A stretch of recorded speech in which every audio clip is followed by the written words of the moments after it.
Because we weren't afraid to talk about money, I think it took some time. I had to do some mental shifting. And I'm not going to say like it's always been easy either, you know, because I am the first to admit that I don't like money conversations.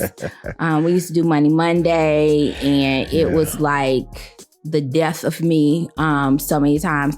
And my amazing and wonderful husband loves a good spreadsheet. But before you even get there, though, because I think we're going to go there, let me just say one thing about the beginning, where it started.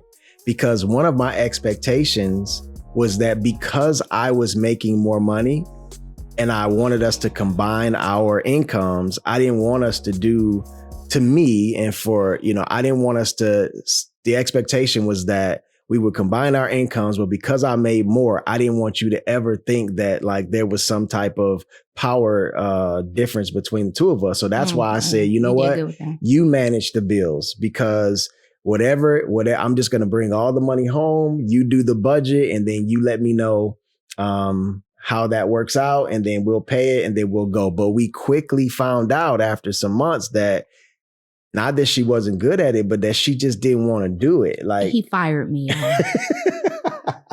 No, he fired me. Well, it wasn't firing. It was just that, you know, I was asking certain questions, and when I didn't have it, because here's the thing, like she did live at home, but I didn't. I had lived out on my own. So I had already been managing the household for some years, but it was important that you learned how to do that. So I said, hey, you know what? You manage the household, you manage the budget. And so because of that, we also learned very quickly, like, you know what? Maybe this is not her sweet spot. There's so many other things that she's good at. So just let me maybe start managing the budget, and then she will go and manage something else. He fired me.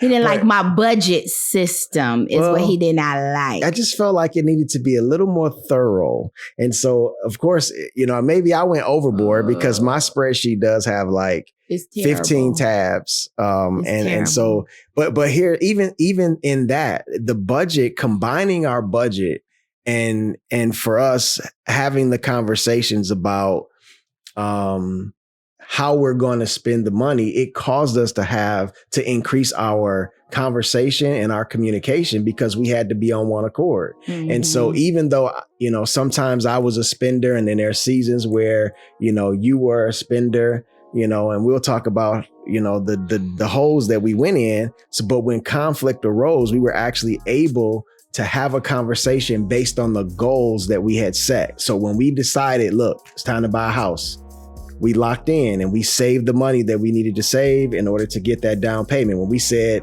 it's time to pay off all the credit card debt, we locked in, we paid it all off. But I believe that us combining our incomes together caused us to be able to work more as a team. So